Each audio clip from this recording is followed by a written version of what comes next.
The office air felt stale that Friday evening, but my heart was buzzing with something electric. The regional director had just stepped out of the boardroom and shook my hand. "You're the youngest woman in this company's history to be promoted to Vice President of Strategy. Congratulations, Madison. You earned this." I blinked. For a second, I thought he was joking. But when the applause followed and my team started hugging me, it hit me like a freight train.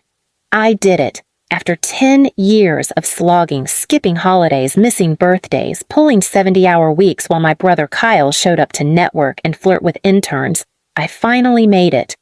Please subscribe to our channel and tell us in comments from "Where are you watching this video?" I texted my mom first. "Mom, I got it. VP. They promoted me." She replied instantly. "Mom. Oh, wow. Shouldn't Kyle get a chance first? He's been feeling down." "No, congratulations. No, I'm proud of you. Just a reminder that in my family, I was born to be a placeholder for my brother's failures. Still, I tried. I always tried." I even invited my parents to the dinner the company threw in my honor. They didn't come. My mom said Dad had a migraine, but I later found out they were at a golf club dinner, celebrating Kyle's minor promotion to assistant manager at some startup my uncle ran. Kyle showed up drunk at my celebration, sat at the bar, didn't even look at me, just whispered loud enough, "She's a brown-noser, always was." When I got home that night, my parents were sitting in the living room. My dad was holding a folder, my resume, and Kyle was pacing. "What's going on?" I asked. "You're going to call HR tomorrow and reject the promotion," my dad said flatly. I laughed. "What? Kyle needs this more than you. You're not even married. You don't have kids. You don't need the pressure. Kyle has been struggling. You always get everything." "I earned this," I said, fire flaring in my voice. And then, my dad slapped me. Open palm, right across the face. My mouth tasted like blood. My own mother didn't even flinch. She just said, "Don't provoke him, Maddie. You know how worked up he gets when Kyle's hurt." When I picked myself off the floor, Kyle had the audacity to say, "It's just a job title. You'll get another one." "No, Kyle," I hissed. "You'll never get this one because you didn't earn it, and I'm done handing over my life to you." I walked upstairs, locked my bedroom door, and started writing my resignation letter, but not from the company. From the family. The next morning I filed for emancipation. Yes, at 29 years old. I wanted it legal. I also contacted my lawyer to start looking into something I'd buried for too long, my trust fund. The one my grandfather left for me, that my dad always said had legal issues, and I started digging. What I found made my blood run cold. The trust fund wasn't lost. It had been siphoned, used as collateral for Kyle's business loan 5 years ago, a loan he defaulted on, and it was still in my name. They stole from me. But that wasn't even the final straw. That came the next week when I received an anonymous email from someone in finance. A screenshot of a memo drafted by my dad and Kyle. They were planning to lobby the board, my board, to demote me due to emotional instability. They wanted me removed. That night I didn't cry. I didn't scream. I poured myself a glass of wine, looked in the mirror, and whispered, "Let the game begin." I didn't go back to the office on Monday. Instead, I met with a woman named Evelyn Park, one of the top corporate attorneys in the city. I told her everything, the slap, the stolen trust, the attempted smear campaign. She didn't blink. She simply said, "Let's take their castle brick by brick." First, I froze the trust account. Evelyn uncovered the trail of misuse. Kyle had taken 3 loans backed by my inheritance. My father had signed as guardian. It was fraud. They thought because I never asked questions, I never knew. Next, I began quietly collecting evidence, emails, memos, files. With Evelyn's help, I filed a private whistleblower complaint within the company. I didn't accuse my father and brother of theft. Not yet. I accused them of manipulating company assets, falsifying mental health claims against a senior employee, and conflict of interest due to family ties.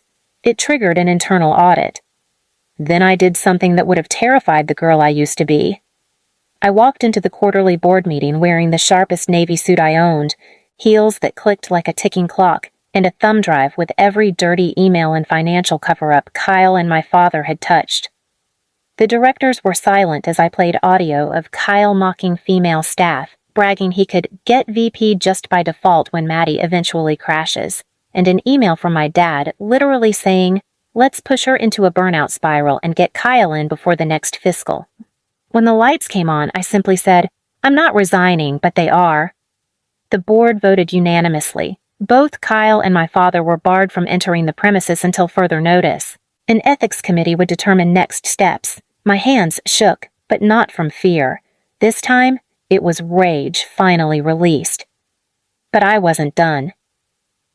With Evelyn's help, I filed a civil lawsuit for breach of trust, identity fraud, and emotional damages. The press picked it up within days. Headlines read, "VP battles own family in corporate sabotage case.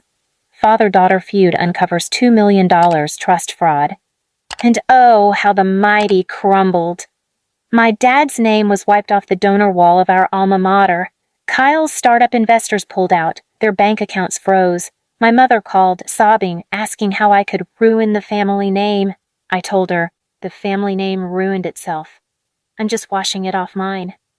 Weeks passed. Then one day Kyle showed up at my apartment. He looked pale, thinner, defeated. "Maddie," he said, "I know I messed up, but can we talk? I need a job, anything, please." I didn't even open the screen door. "You slapped my hand off the edge when I was building my own ladder. Now you want to climb mine? No, you fall." The door clicked shut. A month later, at the next shareholder meeting, I unveiled something unexpected. I had purchased 22% of company shares using the recovered trust, my trust, and a quiet deal I made with 2 early investors. That gave me leverage, influence, and a new title. President of Strategic Development and Equity Inclusion. I stood before the entire room and said, "This company once let nepotism nearly destroy its brightest talent. No more. We're rebuilding. From the top." Outside that room, I finally felt the weight lift, but it wasn't over yet. Because the people who once screamed that I was just dramatic and too emotional and not leadership material were about to see exactly what happens when the girl they tried to break learns how to build her own empire and invites none of them inside. The months that followed felt like reclaiming every version of myself they'd tried to bury. I didn't just take the title. I rebuilt what it meant.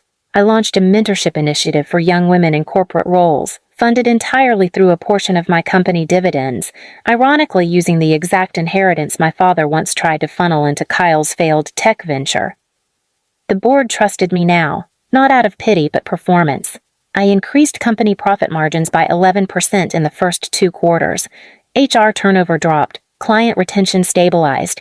In meetings, people didn't call me Kyle's sister or Frank's daughter. They called me by my name, Madeline Carter, President. And while I rebuilt the business, my family unraveled. Kyle's fiancée left after seeing the lawsuit documents. My dad's old business partners dropped him like poison. Their assets were frozen pending resolution of the fraud case. My parents moved out of their 5-bedroom suburban home into a tiny rental, paid for by my mother's part-time job at a florist. She texted me once, "You've made your point. Come fix this." I didn't respond. One cold November afternoon, I got a knock at my office door. My assistant poked her head in and said, "You've got 2 guests. They say it's urgent." It was my parents. My dad's eyes were bloodshot, his hands trembling, not from age but ego withdrawal. He looked at the floor, then mumbled, "We need work, Maddie. Your mom, her job doesn't cover the rent. And Kyle's staying with us again. He's not well. You were always the smart one. Maybe you can talk to the board and—" I stood in silence for several seconds. Then I stepped around my desk and said clearly, not coldly, "You beat me to protect Kyle's ego. You told the company I was unstable. You tried to steal my future, and now you want to work under it?" Dad winced. My mother started to sob. "We raised you," she said bitterly. "You owe us." "I owe you nothing." Then I reached into the file drawer, pulled out 2 manila folders, and handed them over. "What's this?" my father snapped. I smiled. "Job applications, entry level, no benefits, hourly. You can apply online. Or in person. Your call." Their jaws dropped. My mother muttered, "You're cruel." "No, I'm fair and kind, because I could have blacklisted you from every corporate circle in the region. I didn't, but I'll never work with you. Not again." They stood there, stunned, defeated, humiliated. "You said I wasn't leadership material," I added. "Turns out I was the only one who ever was." And with that, I pressed the intercom. "Jenna, can you walk our guests out?" They left without another word. That night, I sat in my quiet apartment, alone but at peace. I wasn't just the VP who survived betrayal. I was the woman who turned pain into power, who built a legacy out of wreckage. And as I watched the city skyline glow through the glass, I knew one thing for certain. They tried to erase me to make room for him. But now, every building they drive past carries my name. Every job they apply for leads to my door. And every day they wake up is a reminder. They bet against me. And lost everything. Please subscribe to our channel and tell us in comments from where are you watching this video.